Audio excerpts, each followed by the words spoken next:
Ma'am, PCOD म्हणजे नेमकं काय असतं?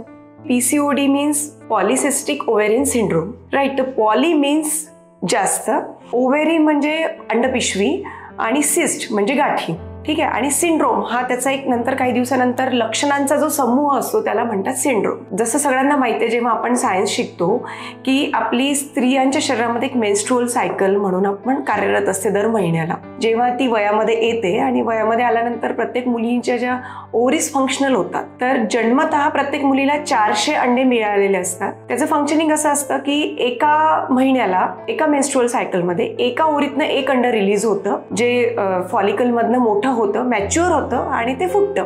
जेव्हा ती टीनेजर मुलगी असते किंवा जेव्हा तिचा उपयोग नसतो तर तोच फॉलिकल निघून जातो, म्हणजे तो एक ओव्हम निघून जातो आणि असंच दुसऱ्या महिन्यामध्ये दुसऱ्या ओव्हरीतनं होतं. ही नॅचरल अँड नॉर्मल सायकल आहे. बट पीसीओडी मध्ये नेमकं काय होतं की जे फॉलिकल्स असतात अंडपिशव्यांमध्ये तयार होणारे, ते सर्टन लेवलला मोठे तर होतात, मॅच्युअर होतात, पण ते रप्चर होत नाही, म्हणजे ओव्हुलेशन होत नाही, स्त्रीबीज बाहेर निघत नाही. आणि स्त्रीबीज बाहेर न निघाल्यामुळे त्याची सिस्ट बनून त्या ओव्हरीमध्येच पडून राहते. ती ओव्हरीमध्ये पडून राहिलेली सिस्ट ती पुढच्या महिन्यामध्ये पण तशीच राहते. देन राईट साईडला झाल्यानंतर लेफ्ट साईडला पुन्हा त्याची सायकल सुरू होतं. असं करता करता जेव्हा मल्टिपल ग्राफियन फॉलिकल्स फक्त मॅच्युअर होतात, रप्चर होत नाही, ओव्हुलेशन होत नाही, त्याच्या सिस्ट बनायला लागतात आणि ओव्हरीमध्ये अशी मोत्यांच्या माळेसारखी एक माळ तयार होते, जे फॉलिकल्स रप्चर न झाल्यामुळे त्याची सिस्ट तयार होतात. आणि ओव्हरीचा जो व्हॉल्यूम आहे तो नॉर्मल व्हॉल्यूमपेक्षा वाढायला लागतो. तर त्यामुळं जेव्हा आपण अल्ट्रासाऊंड करतो तर अल्ट्रासाऊंडमध्ये ओव्हरीचा पिक्चर मोत्यांच्या माळा लावल्याप्रमाणे ओव्हरीमध्ये फॉलिकल्स दिसायला लागतात. तर त्याला म्हणतात पीसीओडी. आणि हे पीसीओडी याच्यामुळं काय होतं की जो दर महिन्याला जे अंड फुटून बाहेर निघाल्यानंतर शरीरांमध्ये हार्मोन्सची जी देवाणघेवाण होते, इस्ट्रोजन वाढतं, मग त्यानंतर फॉलिकल रप्चर झाल्यानंतर LH वाढल्यानंतर मग नंतर प्रोजेस्ट्रॉनची लेवल वाढते. हा हार्मोनल संतुलन बिघडतो म्हणतो. तर संतुलन बिघडल्यानंतर पाळीची अनियमितता सुरू होते आणि ह्या अनियमिततेमुळे शरीरामध्ये बरेच बदल घडायला लागतात. मोस्टली शरीरामध्ये, स्त्रीच्या शरीरामध्ये टेस्टोस्टेरॉनचे हार्मोन्सची वाढ व्हायला लागते, जी पुरुषाच्या शरीरामध्ये जास्त असायला पाहिजे. इस्ट्रोजनची लेवल लो आणि टेस्टोस्टेरॉन जास्त झाल्यामुळे बऱ्याच मुलींना सिम्पटम्स दिसायला लागतात. दाढी मिशींच्या ठिकाणी केसांची थोड्या जास्त प्रमाणात वाढ होणे आणि इवन बॉडी हेअर्सला पण ग्रोथ जास्त असते प्रमाणापेक्षा. बेली फॅट वाढत असतो. वरून जरी बरीच मुलगी स्लिम असली तरी पोटाचा जो कोथा आहे त्याचा घेर वाढायला सुरुवात होते. त्यानंतर पिरियड्सची इरेग्युलॅरिटी काही दिवसानंतर सुरुवात होतं आणि मग तो होतो सिंड्रोम. पीसीओडी सिंड्रोम सुरू होतो कारण त्याला सिम्पटम्सचा एक समूह सुरुवात व्हायला लागतो. एक एक करून जेव्हा सगळे लक्षणं सुरुवात होतात तेव्हा प्रॉब्लेम्सची पण सुरुवात होऊन जातो.